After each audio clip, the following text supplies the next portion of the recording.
And we are live. Did we make the jump all right? I hope so. Okay, sounds good on my end. Let's see if this is connecting for us tonight because it did not last time. I don't think it is. Oh, maybe we're good. All right. So, good evening, everyone. We've got a Miss Juniper on tonight, a fine art artist, an illustrator, a general content creator, a NeoCities owner, and then a mother, a very hardcore mother. Did you say six? Is that correct? Yep, I had my sixth baby about 7 months ago. Wow. How do you get anything done? Um, After they go to sleep. No, so that is one of the things though, is my husband and I have always like really protected um, the hours between 7:30 and like 10 o'clock when we go to bed, and that we are like, unless there's somebody gushing blood, be in your room. We're off the clock kind of situation. So, which has Yeah, been awesome. really good actually for like our marriage too, because we actually get to see each other. So, yeah. Yeah, absolutely. So is that, well, I guess that's getting into the weeds, but I was going to say, is that book time for them? Is that creative time for them as well? They just kind of on their own program? Well, for the older ones, it's definitely book time and just relax, maybe listen to Yeah. some music or something. And then for the little ones, they go to bed with the sun. So during the Oh, yeah, fair fall through enough. spring, yeah, it's easy for them. Hey, awesome. Okay. So I had you on because I've seen you on X. I've seen some of your artwork in different places, and I thought this would be awesome. Let's talk to a no joke artist because that is what you are, correct? A no joke artist, I, a professional. well, I would say I'm like a semi-professional. I Okay, definitely don't make a living off of it, but I mean, I sure, do. If by professional you mean does earn some money from commissions and sales, then yes, I am definitely a professional. 100%. That's I know. Photography and other issues that I've talked to people on. They said, "Hey, as soon as you get that first red cent, you have become a professional. So treat yourself that way, and then make sure that everybody else knows that that's who they're dealing with." But very good. All right, so jumping into that, how go ahead and just delve into what got you interested in the arts, what it is you're trying to accomplish through them, what drew you to the particular media and forms that you deal with. Okay, well, so starting in about fifth grade, I was really bored in class. And I would just spend a lot of my time waiting for other kids in class to catch up with whatever the teacher was asking us to do. And so I would spend an awful lot of time drawing on the backs of all of our worksheets. And I was obsessed with it. And then I just never stopped being obsessed with it. Went to college for engineering. It was 2009, and I didn't want to be broke. So my parents were very good, very responsible parents who said, go to school and get a degree in something marketable that you can actually make money with. Um, so I did that and just couldn't let it go. It's been, been a cornerstone of my life for the majority of my life. And even if I wasn't going to be earning a primary income from it, I wanted to keep doing it. And then worked for a while. And then right around when my first son was born, actually, I did this copy of a Guido Reni painting in acrylic, just kind of on a whim when my grandpa was visiting. And it turned out really good. And it's like, oh, maybe I'm not just super amateurish about this. And so I started taking it more seriously and more seriously. And, we're about 8 years into that. And it's been great ever since. I'm certainly doing things now that I wouldn't have expected myself to be focused on back in like high school or whatever. Um, This or is this is amazing. So, and correct me if I'm wrong. You then are an artist by desire and by personal application rather than formal training. Oh yeah, definitely. I have the only formal training I have is from high school. So like I had high school art class, and I've taken some online courses on like anatomy and stuff, but definitely not. I didn't go to college for it. Sure, absolutely.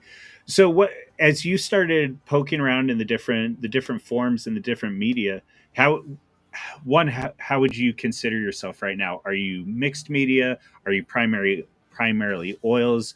I'm going to bring up your page, but I've seen some examples of both. So is there a primary media you mess with, or is there one that you prefer to? Go ahead, dig into all that. Oh, well, up until probably a year ago, I would have said I'm primarily an oil painter. Um, but I've actually started getting into mixed media collage specifically because I really like when you have like a very clear delineation between shapes and you can adjust shapes and really play with composition without, I don't want to say like infecting the other shapes that you've already put down with the things that you're trying to move around. But when you're oil painting, particularly, it gets really smeary. And that's great when you're trying to do certain kinds of painting. But for the really graphic stuff that I like to do, it can kind of work against me. So I started messing around with that recently, but most of my serious work over the past 8 years or so has been oils or gouache, which is basically like an opaque watercolor that you can layer in a similar way. It's a little less flexible, um, but also less demanding of like space and drawing time. So Yeah, I love gouache. I love It's just gouache. It's it it really is. It's a fun one. I'm trying to think of who's done some good gouache paintings. What James people might be familiar with. I'm sorry. Go ahead. James Gurney Okay. is the man. He's the guy who did Dinotopia, and his week Okay. was fantastic. And he does a lot in gouache and also casein, which is like a precursor to acrylic with like Okay. milk protein. The stuff is stinky as all good out, so that's why I don't use Yes. it anymore. But Well, it's yeah, it's really great medium. it is, and what I was going to say, what a lot of people are probably very familiar with it, and they're unaware. It the majority of movie posters there for a season were done in gouache. Yeah, anything where it's the very clear, like graphic shapes. I think also a lot of like cartoon cells. I think were also gouache. I want to say Okay. maybe. Anyway, but it's that very Well, similar, like you don't do a lot of blending with it generally, because right. it shifts color when it dries, and I Hmm. like that about it. Like I like that you don't. And yes, and that's the reason why there's actually a lot of artists who hate it Mhm. because what correct me where I'm wrong because you have more experience with this than I do. But I would describe watercolors as you have that there is some randomness to it, but you have a pretty good idea of how the color and the pigmentation is going to thin and the colors you're going to achieve, particularly once it dries. Mhm. But with gouache, there's always a little bit of oh dear when this starts to dry and the different layers start to mix. What am I going to get out of this? Now the masters can get relatively close to what it is. I shouldn't say that. They can get very close to what it is they're trying to achieve, but they're almost like firing clay. Sometimes you just kind of step back and we'll see what happens. Is that Yeah, fair? it's a lot like that. And then I feel like with gouache, you tend to do a lot of premixes, and so whenever you need like a very specific color that you're going to use elsewhere throughout a painting, you mix up as much of it as you need at the start because you're not. It's really hard to go back and match um, stuff that you've already put down once it dries. So, and a lot of times, like graphic designers and stuff who use it will use like pre-mixed colors. So for like movie posters and stuff like that, you'll have pre-mixed colors so that you're not having to guess at the particular color that you're trying to put down. Versus like in watercolor, you'll typically only use like maybe 6 and mix them. And you can achieve like your full range that way. But I Yeah, love absolutely. love these old posters. I have a real affection for commercial art Uh-huh. as opposed to just like purely fine art. I love the stuff. I love pulp fiction covers and stuff like that too. Yes. Where So yeah. I'm thinking that would be like was it Frazetta that was doing all the Conans and Oh man, he's on my list of favorite illustrators that maybe I don't let my kids see just yet. But right, yeah, fair, fair. what's that, Mom? Um, I was so are you familiar with Praise of Folly, Todd Lewis at all? I think so. Okay. He Yeah. he was on here with me a few weeks ago and we were talking about pulp fiction in general, what was being accomplished in the US with that, and in particular Conan, what Howard was achieving. And I was remembering that I do not have a lot of familiarity with the Howard books. But with Conan the character, my grandfather passed away when I was a kid, and I inherited hundreds of Conan comics when I was like Oh 10 my years old, which god. was probably not the best thing, but it was pretty fantastic as a kid. Just like, oh Oh yeah. yeah, Well, and those guys were a lot of their strength too was in being able to draw like that, but draw like that on a deadline. A lot of deadlines oh all my the time. goodness, Like comic book guys are amazing because they they can are. stuff out and like you can't second guess it because like you got to do X number of pages and you just got to get it done and it's amazing. Yes, like journalists, photojournalists, and all that. The well, and there's a lot that can be said about them. However, just the idea and the ability to accomplish these feats was absolutely incredible. Yeah. Well, Yeah. oh, and so I've been working my way through. I'm still at the very beginning, but I'm actually in the process of reading my way through all the Hugo Awards. And speaking of Pulp Fiction, I've been, or a lot of the early awards were short fiction that were published in some of the early science fiction magazines. So I have all these issues of Astounding Science Fiction with just like the most bonkers Pulp Fiction covers. One of them that I'm working through now is for Exploration Team, and it's got like this bear fighting this dinosaur dragon thing. The composition isn't maybe the best, but it's a lot of fun, and it's definitely like, oh man, I want to read this story. What in the world was this about? And I think there's kind of like there's an amateurish joy with some of the pulp stuff that like obviously Frazetta and guys like on his level weren't amateurish at all. Like that their stuff is great in its own right. But like I think there's also a lot of fun too. Yeah, In absolutely. lesser artists or like lesser known artists that are just, going for it. Can you hear me all right? Yeah, I can hear you. Interesting. Okay, there was something going on with on my end. Are you familiar with Joe Kubert at all? What did he do? His big one is Sergeant Rock. This is another one that I should not have been exposed to as a kid. Well, not because there was anything wrong with it. It was just it came from a different time and age. And so Yeah. Sergeant Rock was really big. I want to say the 70s. I should look it up. Maybe it was the 80s. Anyways, So like it was I all before can't my say time. too much. I can't say too much about like preventing your kids from getting exposed to like really great comic books too early Yeah. because I was reading like Sin City at the age of 11 in the bookstore. So Well, there was a time when, like, I'm that old. I'm dating myself, but I remember going to Suncoast. Where was it? I feel like it was Suncoast. Like before manga was a thing. If you were really lucky, you could find something in Suncoast or wherever, Yeah. or maybe Borders.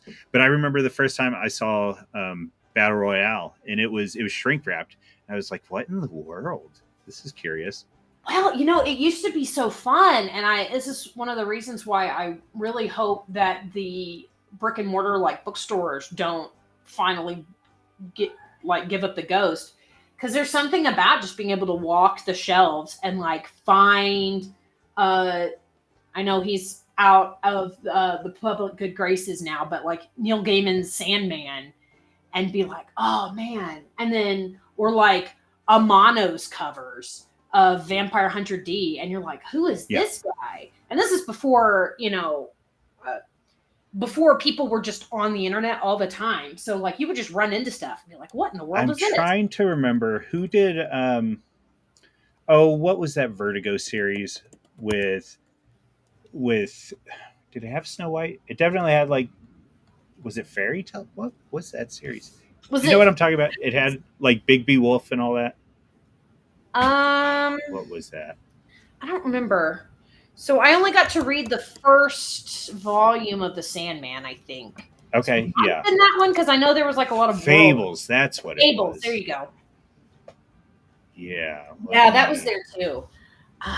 Yeah, it's really frustrating that there for a while American comics were kind of branching out from the superhero stuff, and then that has just it seems like it got subsumed in the Comicsgate drama plus web comics transitioning into like webtoon. So Yeah, this is a. unfortunately, My yeah. goodness, you could do like 2 or 3 streams on comics. Oh On man, it, especially. they're so important to American culture, even though they've never been like it's never been like everybody reads them, but so Right. much of our culture is downstream of comics. Yeah, so I actually just finished. Well, it wouldn't matter because my bandwidth isn't high enough. I was going to say I'm going to show off the book I just read, but what it was a it was a biography of Charles Schultz that was written in 1970. So this is. That would be really interesting. I'm sorry. What?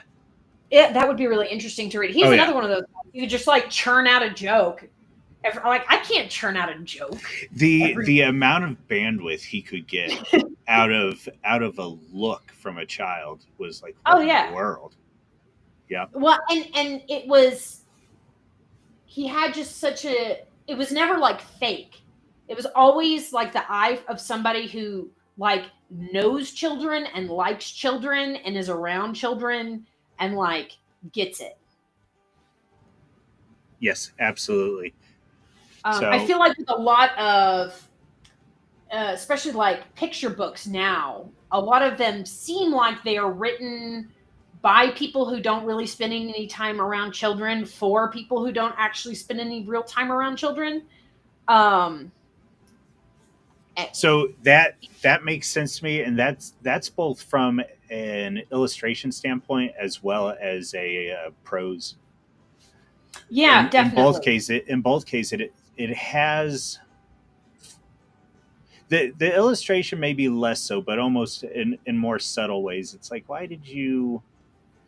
What is it you're trying to highlight? Because often that whimsy and wonder almost seems to be forgotten in favor of sometimes in artistic detail and artistic ability seems Yeah, to overwhelm that idea. Now that's a good segue into any of the illustrators that you had listed earlier. Is there anybody that you would hold up as a measure of children's illustrations for you, from your for perspective or me, from your kid's perspective? Robert McCloskey in Blueberries for Sal is my all-time favorite illustrator, and I think that is my favorite example of a children's book that is written to be appealing to young children. Um, and it's because young children don't actually like a lot of the extremely fantastical. Because for a very small child, They find a lot of fantasy just in like their everyday settings that they're like trying to piece through. So Blueberries for Sal, if you read it as an adult, is just a very boring book. Basically, the summary is a girl and her mother go to a mountain to pick blueberries, and the girl can't stop eating the blueberries, and her mother's picking berries. And there's a bear cub and the bear mother that go to the same mountain to eat blueberries to get fat for the winter. And the little girl and the bear end up switching places, and they stumble into each other's mothers, and then they have to find each other's mother again. It takes like a page, and then they eat some berries, pick some berries, and then they go home. Like, it's not a very action packed book, and there's not like wizards or dragons or anything in it that are extremely fantastical. But the illustrations are just so charming and like the right side of caricature. And my kids would listen to me read this book 3 times a night, every night for like 4 years. They love this book.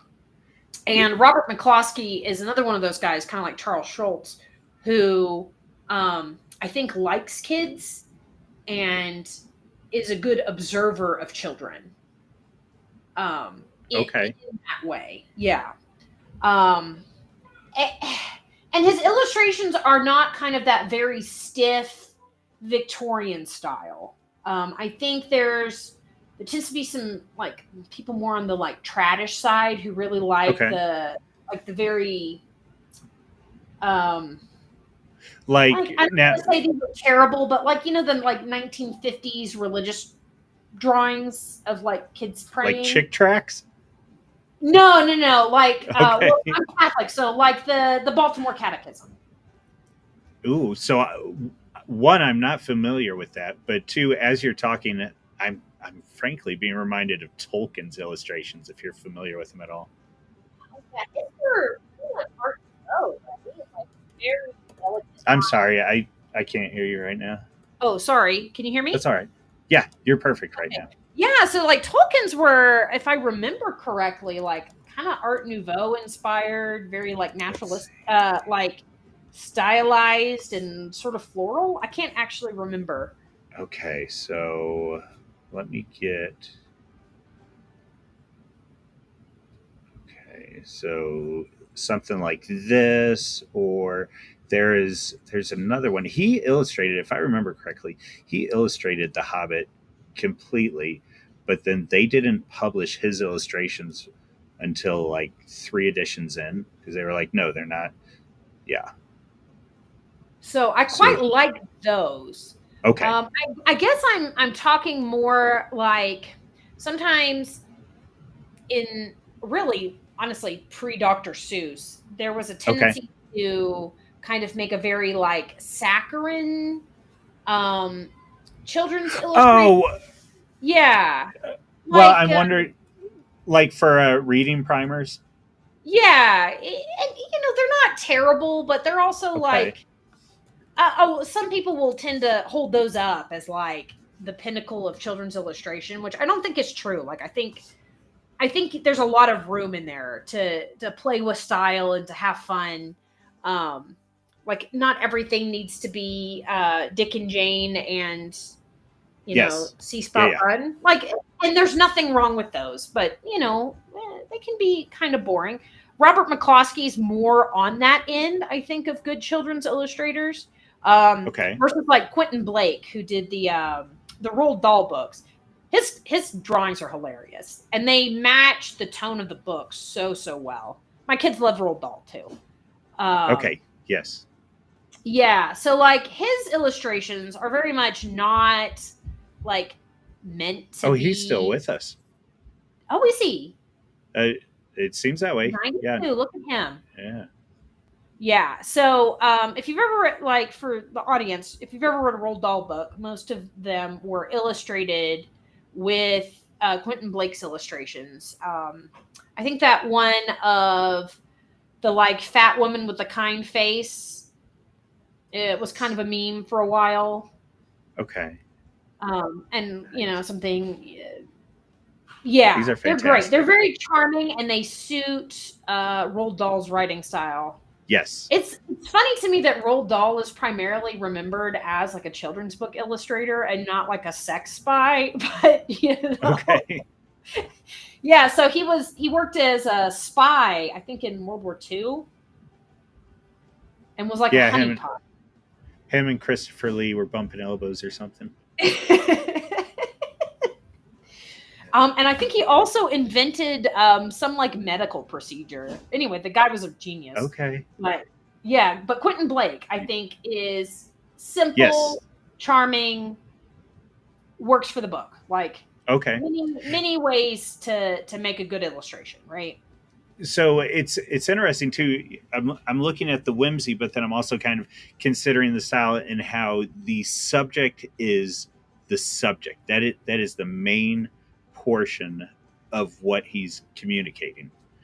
Hmm. Rather than there being grand backgrounds and a whole piece, it's the subject front and center, which I love and which I think is appropriate, especially for children's illustrations. So here is one that's entirely plebeian and very accessible. Are you familiar with Ernest Shepard at all? If you showed me his work, I probably would be. Okay, you certainly are. So let me. Oh dear. Now I'm really making a mess of it. Let's see. Let's go here. All right. Oh, Did it Winnie the pop up? Pooh. Yeah, Exactly. Yep. And so again, it's just what's front and center is front and center. It's the characters. yeah. It's the mission. It's the action that's taking place, and I love that. Well, and it suits the tone of the work so well too. Yes. Though I will say my kids are not the biggest Winnie the Pooh fans. I think a lot of the jokes go over your head until you're about 8.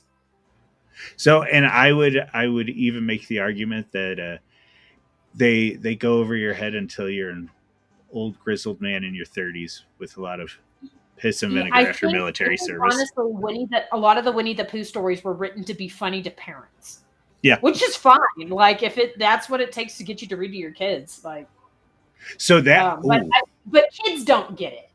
fair So enough. Roald Dahl books are funny to the parents and the kids, which is why I kind of Yes. prefer him. Yeah. Sure. Yeah, I think whimsy is important, and if I remember correctly, I think. Do you remember the Vitality Wars of what was that? I don't know, 6 7 months ago. Oh, There was yeah. yeah. Well, There's always like a cycle of like new supplements usually. yeah. Well, I was just thinking there was a. I can understand people getting frustrated with Nietzsche and different existentialist ideas and so on and so forth. Hmm. But there comes a point where it's almost hmm. And actually, I don't want to lock you in a corner with philosophy and religion or all that. From my perspective, as a I don't even know what sort of Christian I would call myself, but we'll just say as a traditional Christian, there comes a point where I almost think you can lock God in a box. Sounds so cliche, but you can dampen this idea of the divine by not living life. And Oh yeah, definitely. I think that's something that we forget sometimes. And I want to see boys that want to steal their parents' jet ski, not because they want to be disobedient, but because they want to go fast. They want to Yeah. they want to do Well, and something. Girls catching snakes. yeah, definitely. And morality wasn't invented by like upper middle class Victorians either. So like Fair enough.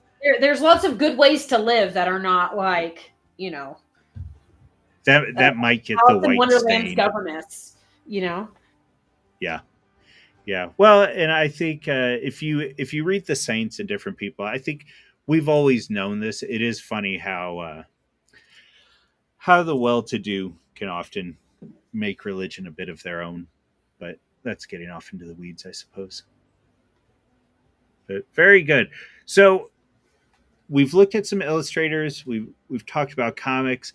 What keeps you going? Why do you continue to churn out art? And is it that idea when artists talk about I have to, it's just in me, it has to happen, Oh or yeah. or do you know that you're on a path and you're trying to go down the path? Sort of how does it work for you? So it's like 100% as much of like a as much as like of a need as like to see the sunshine. Like I can't go more than about 3 or 4 days without doing something that's creative, or like my quality of life suffers dramatically. So Yes. it's an impulse in that kind of way. As far as things that I'm positively moving toward, not just like avoiding the pain. Like it's, I'll get ideas from what other media that I happen to run into, or I have a Discord that I'm part of, that has a bunch of good artists on it that are generally like similar enough in worldview to me that it's the, so online art spaces, we're significantly more hostile in previous years. Now I feel like it's a little bit more balanced in a lot of ways. Okay. Yes. So like I was on Tumblr back in 2009, Oh, God and I'm bless back you. on Tumblr now because I took a Twitter break and I can't just leave it alone.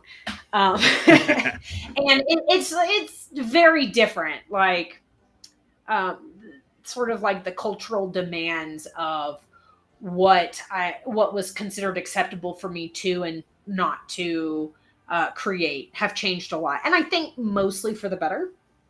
Okay. So I am part of an online Discord group. It's led by one of my friends, Stotley, online friends, and it's mostly Oh, actually people from yeah, I Stotley. think I might be somewhat familiar with him. Yeah, Okay. so he's a significantly better painter than me. um, and he's intermittently active on Twitter. I think he used to be a lot more. Is Um, he somewhat cantankerous? Is that I'm trying? no, so but there Okay. is a different person who's also on Twitter, and they kind of butt heads often. Kind of two competing art schools, as is Okay. traditional.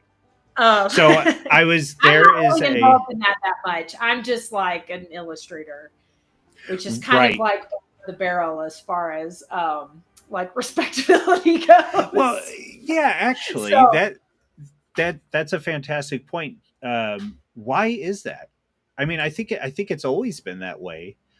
yeah, it's Is it because you're willing to? I don't want to say ignore the body structure, but is it because whimsy and idea surpasses uh, surpasses so, sort of Da Vincian ideas of body and form? yeah. Well, so with illustration, you're trying to visually describe somebody else's vision. Okay. It's a lot more of an engineering problem on the like spectrum between just like individual expression versus like solving a problem. It's more on the like solving the problem side, along with like design. So like graphic designers, illustrators, there's always kind of like that undercurrent that you're doing stuff. It gets a bad rap because you're also kind of mercenary about it. Yeah, well, that's what I was thinking because you're And so yeah, that's part of it. And but it's I commissioned. I like the constraints. Like I really Okay. appreciate when somebody has a vision and can give me constraints and can give me deadlines and can give me like I need it at this format for um this kind of printing, and I need it to be in two colors because blah blah blah, and I need it to work Yes. for this magazine. I'm like, gotcha, great. I actually really enjoy having quite a lot of constraints. As long as I'm not doing this back and forth where like you change your mind 6 times and want me to redo the piece, like Oh my I'm here goodness, for yes. it. Some people really don't like working like that. Well, Um I wonder if to some degree it's just the idea of commission versus commissions versus patronage, and Yes.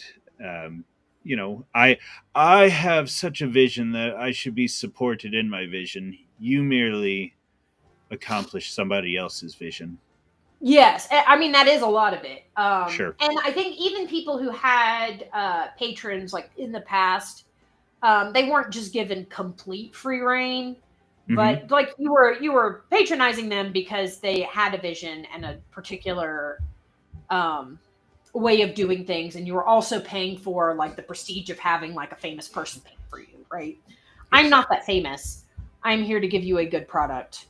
Yeah. Um, and like whether or not my name lives on into posterity, it probably won't. That's fine. Um, Yeah.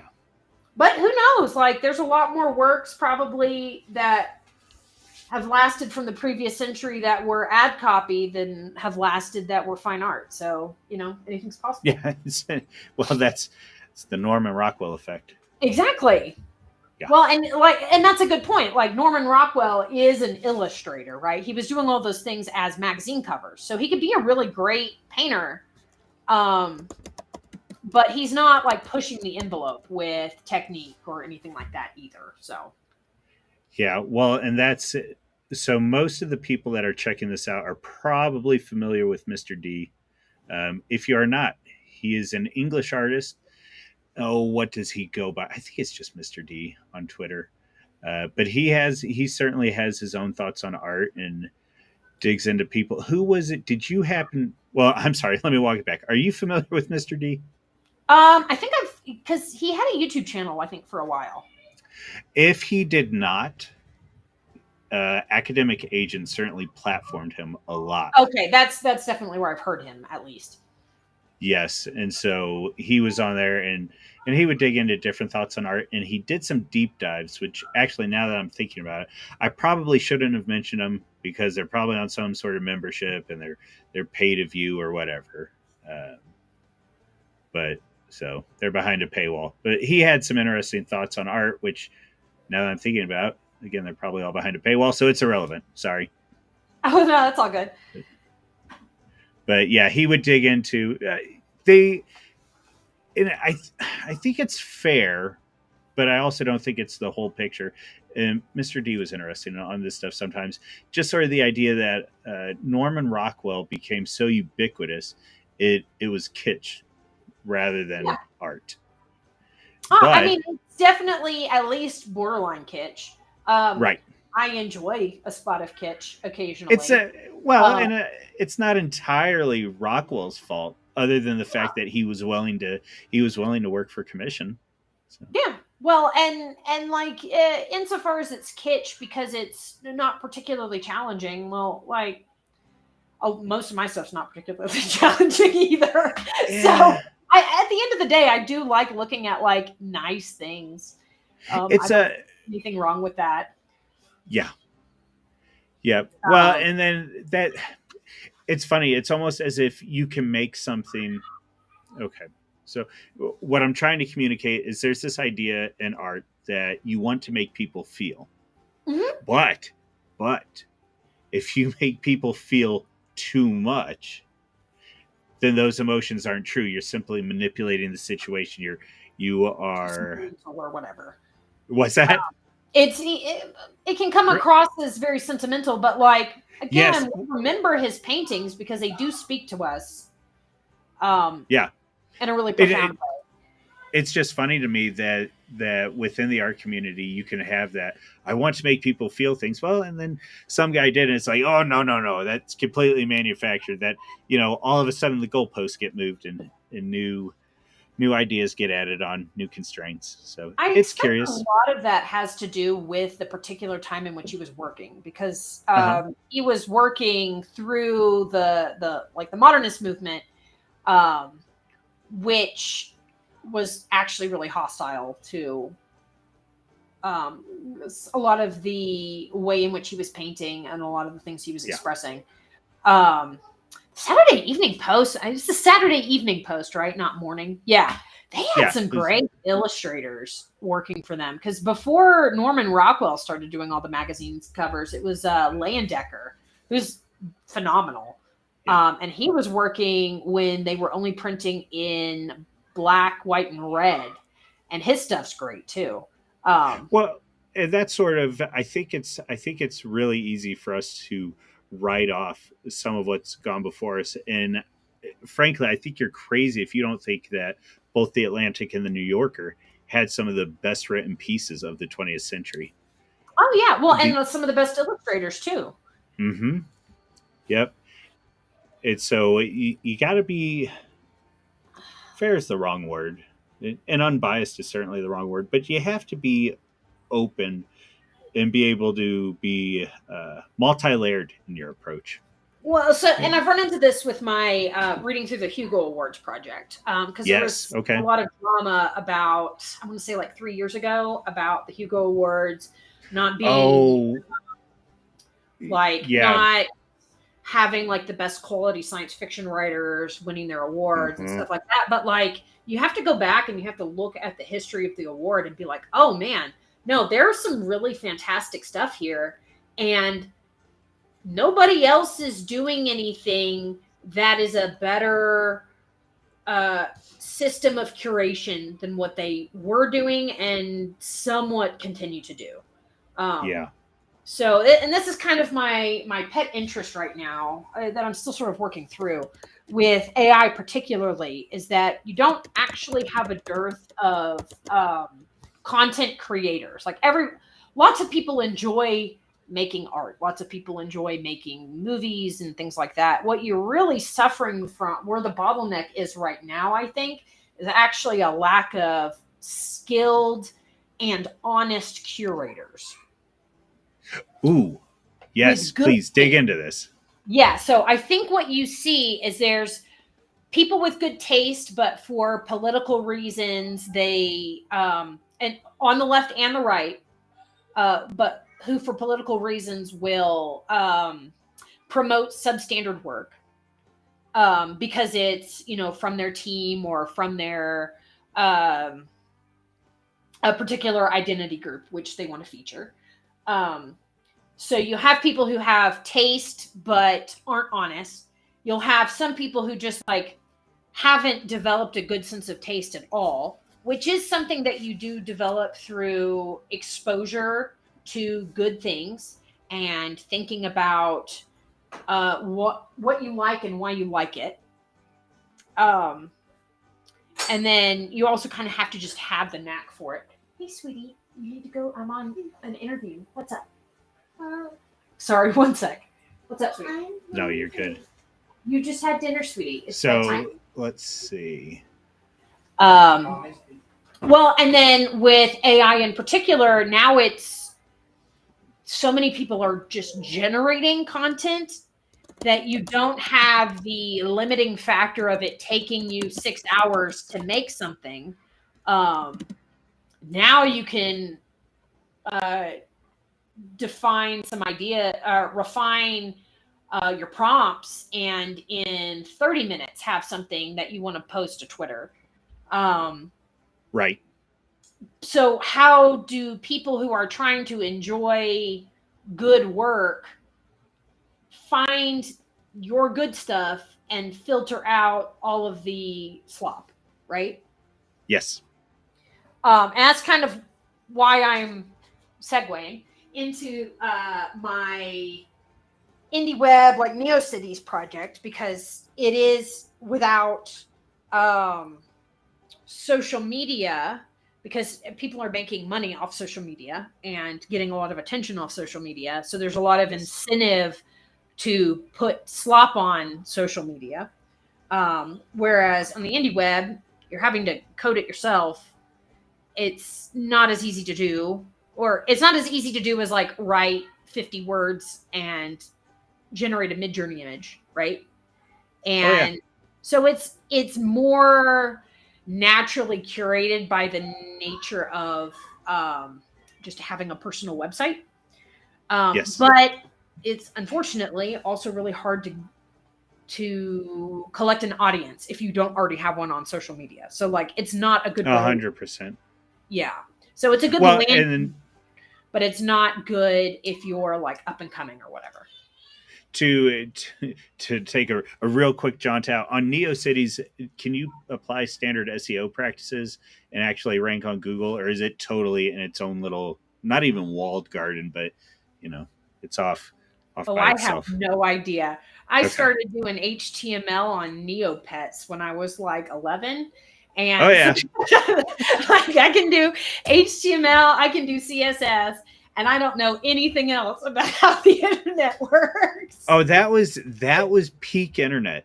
It was 960 so pixels. fun. Set your container. Oh yeah, Oh, it was so 100%. fun.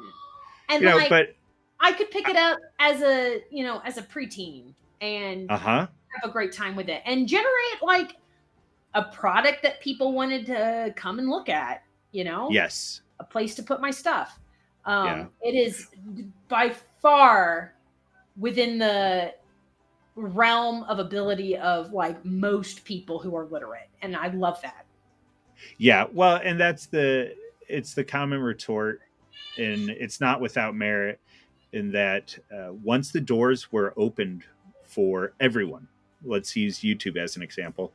Once the doors were open for everyone, what we are seeing is this continual run back to, I don't want to say intentional gatekeeping, but the gates are coming up again in that you have to be using particular equipment. You need to be, that focus on raw content by and large is starting to leave us. And we're going back to uh, where you had 5 or 6 different sites and that's all you had. Yeah. And you just check those every day. Eventually I will Yep. figure out what an RSS feed is and implement one. But in the Yeah. meantime, yeah, I have my little buttons and I go through and I click them and see what people are up to. And it's a fun way to use the internet that doesn't absorb your whole life. I do think YouTube is different than a lot of Okay. social media because there is a natural limiting factor of like you have to be willing to sit down in front of a camera and like make a video. So Okay. a lot of my political inclinations changed when I moved from primarily being on YouTube for like content to moving to Twitter.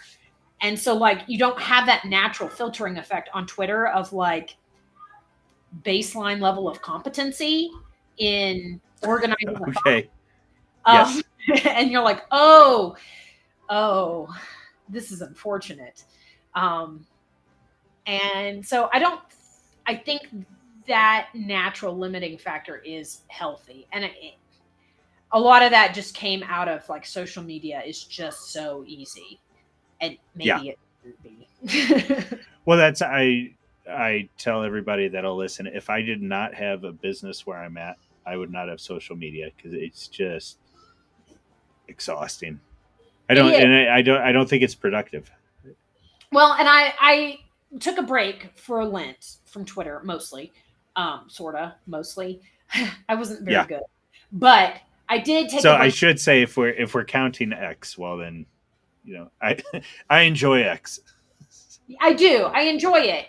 Yeah. I came back from my break with it, with a much clearer vision of like what I need to be using it for, which is to drive traffic to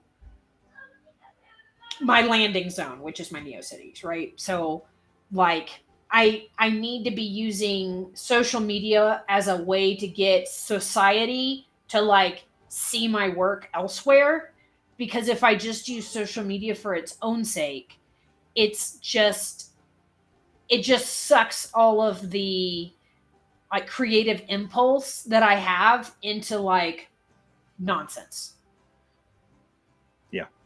which is really frustrating. And like, if you have a business and you can use it as a way to promote your business, I think that's a really good use of social media. Like, but you have to have like a purpose for it, right? Yes. Yeah. So that gets into a whole nother issue. Do you want to talk at all about building an audience and capturing an audience? Oh Lord. Okay. You don't have to. You don't Well, have to. It just I'm not that good at it. See, so well, so I started thinking because yeah, I use Facebook in particular for business because to be somewhat crass, my business attracts a lot of older demographics, Oh, that makes sense. Yeah. I mean, you and want to so go where Facebook, your demo is, yeah, right? And that's Facebook works out why perfectly for that. well, that's why I moved back to Tumblr too. Is so X is sometimes really good for creatives and sometimes really hostile to creatives, and it's literally just whatever the algorithm is doing. Um, Yeah. it punishes you for not sharing your hot takes. So if you're on X and you want to build an Yes.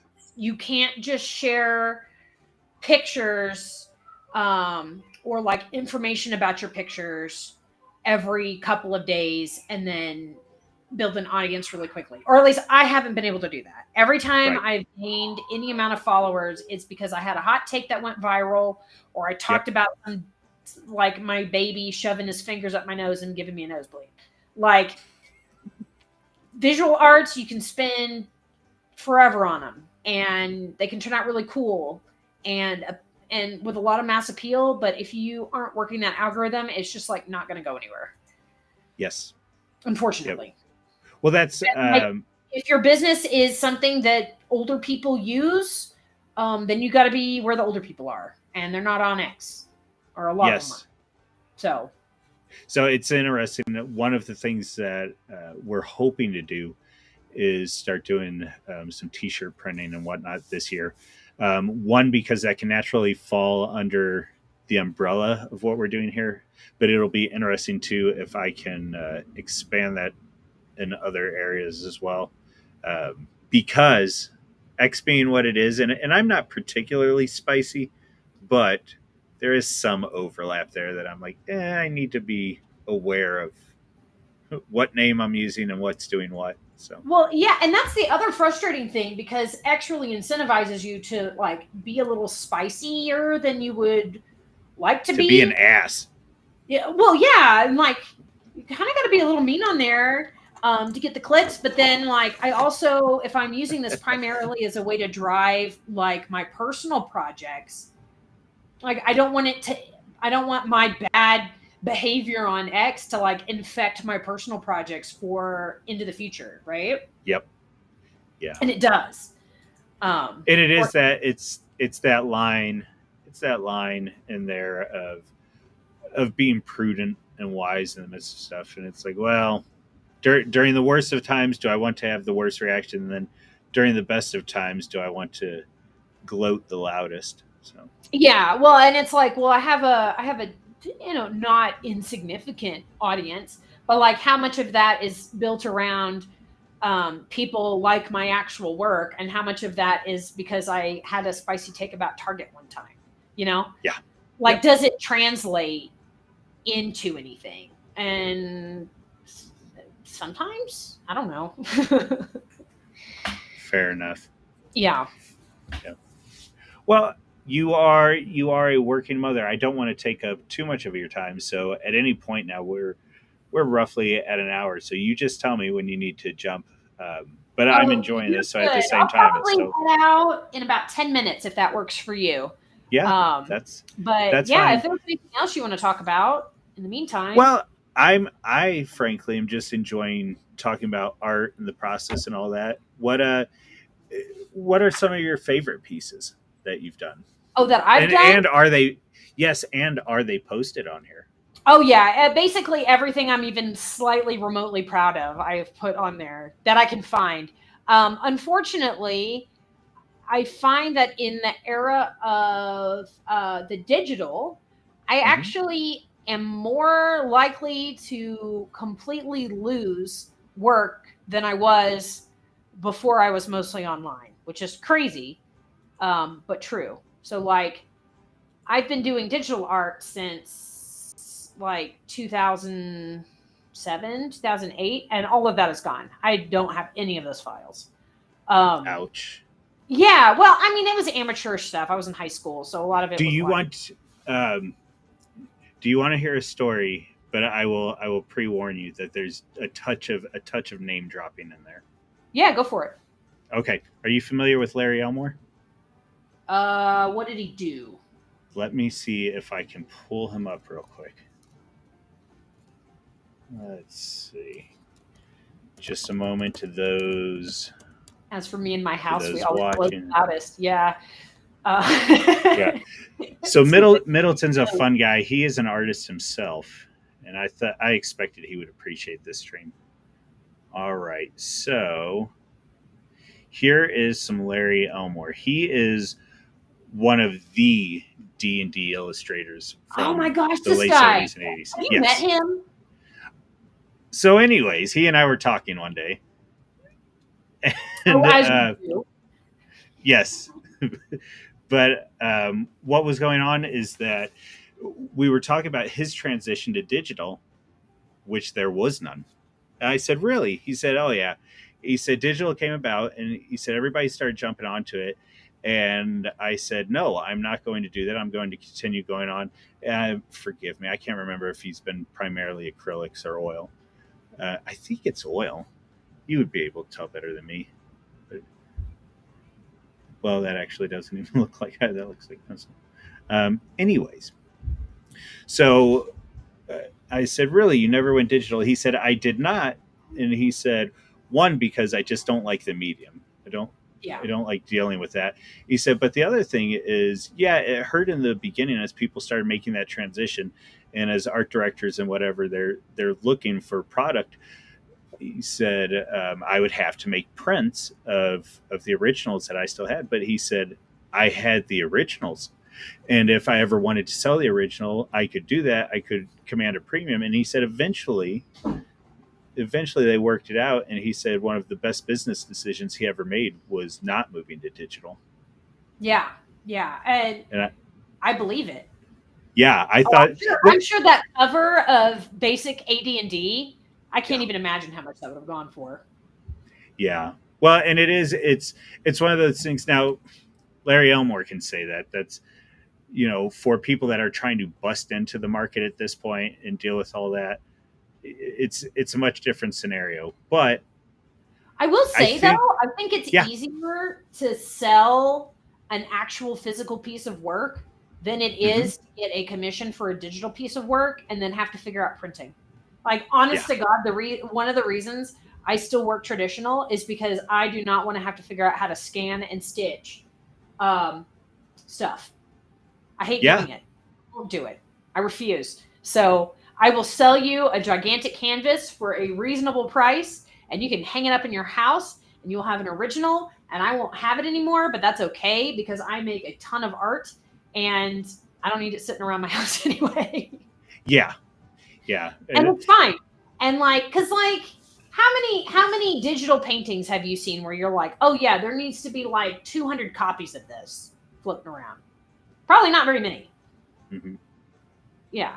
It's fine. Well, it's interesting dynamics too, in that there are times where something you've done well. So this is almost like the hot takes on X, but we'll say that or even YouTube, but we'll say it matters more than that. There are times where you can make a piece in whatever media, and you're like, yeah, it's good, but I see a lot of the faults. And then somebody who's totally unaware of the process, totally unaware of what you were intending to do, they see it and it just overwhelms them, and they say, oh my goodness, this is wonderful. And so for you, I mean, you can have the secondary print and be like, yeah, that was interesting, but boy, they get a hold of the original and they're just over the moon. So, well, and then I think there's a lot of value in just like people having the real thing in their house. Like, yes, we live in a time in which it's actually kind of rare to have the actual real thing that the thing is modeled on in your house. Like, most people in my income bracket have like particle board furniture. And I think there's a lot of value in just like sending someone a painting for like $75. Yeah. And like commissioning me to do that digitally, I still would have charged you $75 because most of the expense is in my time, right? Like, I'm not working in like real ultramarine ground up from lapis lazuli, right? It's my materials aren't negligible, but that's not the primary expense. So I would prefer to just send you a thing, right? And then I think people are also more willing to pay a little bit extra when it doesn't feel fake, Yeah. right? And I think there's this sense with digital art, which is it shouldn't feel this way because it's just as much painting as anything else. All right, yeah, it's not like you just click a button. No, okay. So I agree with But you on the yeah, I agree with you on the mind and the ability to create within those confines. mm-hmm. But I will say I am a holdout on ones and zeros. There's something ephemeral about them But that they're is not as not real, right? They're right. like, yeah, like we can't even keep important PDFs around for more than like 5 years. Yeah. So it is digital by its very nature is ephemeral. And like It if I'm gonna charge you the same amount either way, like I might as well just yes. send you a physical thing, right? Yeah.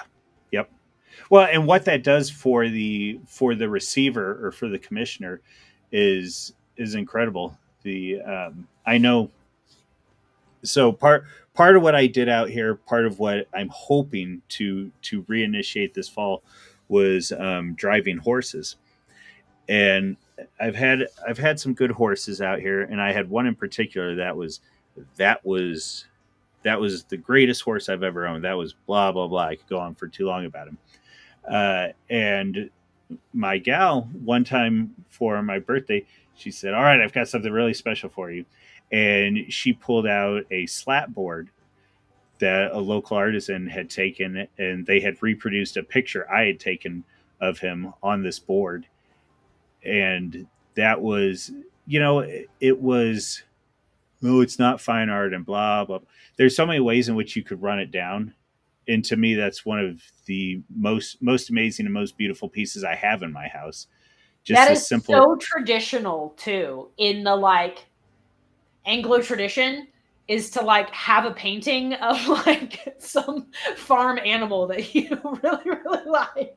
There are so funny you should say that. I have prints in my house of animals that I've Like that's a photographed, nice and pig. That's a good pig. yeah, But well, oh, you love that animal and you want to remember it. And having a painting of it, like I don't want to do pet portraits all the time. That's just like not something that I'm interested in. yes, yep, Um, but like there's a reason people like them. And there's a reason yeah, people want to have a painting of themselves or a painting of their pet in their home in like a physical tangible form. yeah. Yeah. And 100. pets are interesting too in that they tie you to a particular time and place because in general your pet is going to die before you do, Yep. and so that animal takes you back. And actually there's a funny story for the listeners is that if I remember correctly, one of my early interactions with you as well is you had this was this one with the walkers and the hunter. Yeah. This was made within the past year and a half. Is that correct? Yeah, I did it for a competition and it didn't win, but I still really like it. Unfortunately. Oh Unfortunately, well, yeah. so it is a great painting, and I remember telling you that. But I also remember I think you put it up when it was in was it base layer? Must have been beyond the sketches, anyways, because I was like, oh no, not walkers. I think that Aw. was one of the first interactions I had with you. And looking back, I mean, yeah, One though. the piece is fantastic. What's that? Well, that's because I had a walker. Yes, and that's fair. Where I'm ultimately going is I should have kept my mouth shut. Oh no, it's But all good. Well, okay, and the other thing, those walkers, those stupid dogs, made this entire composition way more challenging than it needed to be because they're not ooh, like go on. one color. So Yeah. they really affected like my ability to simplify um, distance Okay. with just value, because there's a mid value and Hmm. a light value and a dark value on the stupid dog. So you can't just like, Yeah, so catching shadows and all that was more. yeah. Yeah, yeah. So I should have just picked something easier, but I Oh, didn't that's funny. because, you know, That's funny. yeah. Well, so we'll end here in just a second, but I gotta know now. Were were either you or your husband hunters? Is that why you had the walker? No, no. So I just lived in Okay. Georgia at the time, and what you could get from the animal shelter was a pit Oh bull, goodness. a coonhound, or a chihuahua. And Yes. so I had a coonhound, and she was dumb as a box of rocks. They Like, are. when they say that these animals only have a nose and no brain, they are Yeah. not lying. They have There's nothing. a maxim in the hunting community. Are you familiar with cur dogs at all? Yes, Not they're a cur little as more in multi-purpose, right? what's that? Cur dogs are a little bit more like multi-purpose, right? Yes, yeah, more utilitarian. They're not the pure nose with legs that hounds Yeah. are. Oh my And gosh. so there is a maxim, especially with cur dog hunters and in the coon dog world, that hounds, well, curs hunt for their masters and hounds hunt for themselves. Yep, 100%. Yeah, Because there's nothing else going on upstairs. it is unfortunately. So that's actually part of the reason I'm out of hunting dogs at the moment. My last one, boy, I had a beautiful English, and he ended up getting hit, and it was like, we're Oh, gonna I'm so we're gonna sorry. take a break on this. Oh Yeah. yeah, no And so worries. I love sight hounds too, but it's the same thing. Like, they're just gone. Yeah, Yeah. boy, So, you even use Sighthound. I might have to have you on another day to talk about dogs. oh man, yeah. So, like, I mean, I just have a pet dog, but I have a lot of Okay. respect for working animals, right? Yes. Oh Yeah. my goodness, that is the best way to live life. Oh Frankly, yeah. to Well, to the point I've thought dogs are about. really happy when they are working animals, or at least come from a Hmm. like purpose bred line. So, like, I have an Yes. American bulldog, and she was a less driven puppy from a working dog line. We got her from a breeder in Temecula, and she's great. I love well bred dogs, and I really dislike not well bred dogs. Oh my goodness. Yes. Yeah. Yes. Um, Yeah. Well, yeah. and that's it. It's a sad fact that, okay, let me walk it back. The reality is the majority of people that own dogs probably shouldn't own dogs. No, Maybe we'll they we'll should. say, well, fair enough. Maybe The they can have a French bulldog. So that's part of where I was going to go is maybe they're all right with dogs. However, the big however is that what dogs are and what they were bred for and what they are supposed to be by breeding and by spirit is something that the vast majority of people should not be dealing with. I have livestock guardian dogs in the backfield, and I have particular breeds of livestock guardians because there are other breeds within the livestock guardian world that I have no business owning right now. Oh If I yeah. had a Kangal or something, that would just not work out well. And dog owners rarely seem to get that. A Well, French bulldog, maybe even a lab. like a fat, not working lab, Yes. like Yep. a pretty lab. Yeah. Yeah, Yep. but Golden like retrievers. most people should not own the. My So goodness. The pit in bulls, the our border area, we collies, ended the up with a lot of Rottweilers, the people with huskies, and like, oh my goodness, I don't really? know, like, they're not even fun to own. They're No, just not even nice. They're mean.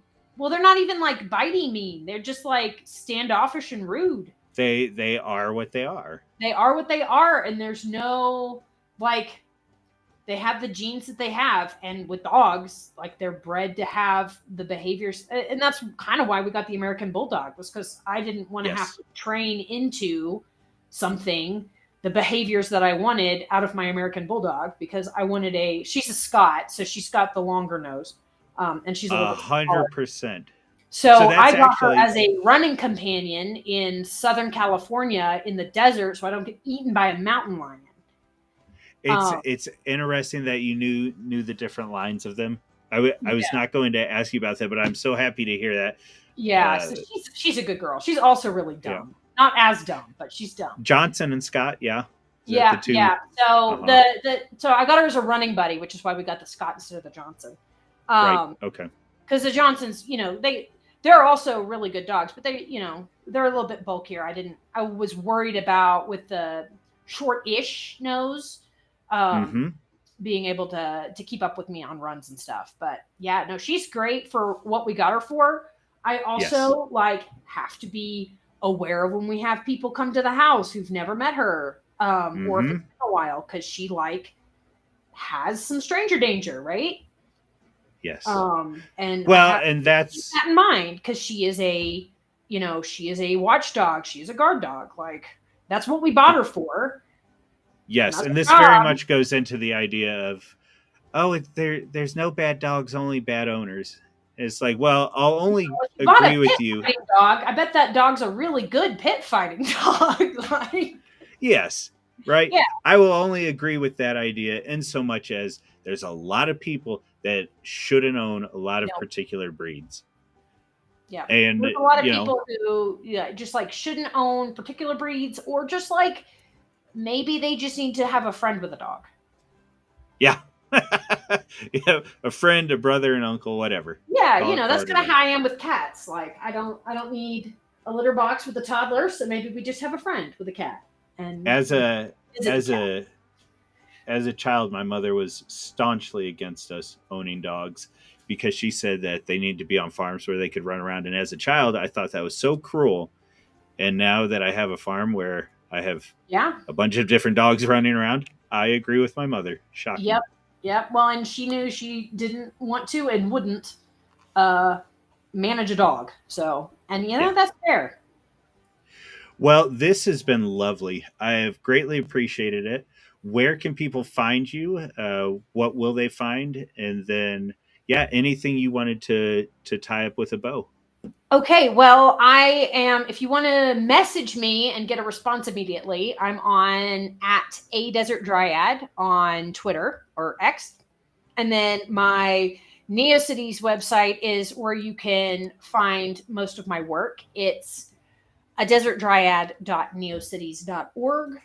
Um, yeah, those are the two main ones. I'm also on Tumblr and stuff, but most of your audience probably isn't on there. But it's the same at everywhere. So um, yeah, and it's been a real pleasure talking to you, and I'd love to come on again sometime. So Hey, I would love to have that. If you, yeah, we'll talk offline here in a yeah, let second. me know. But yeah, this But has been a real pleasure. So all right, well, everybody, I hope you had a good evening. I hope you enjoyed hearing about art, a little bit about dogs and some illustrators, and you will find all the contact info there in the description. And we'll talk with you later. Have a good one.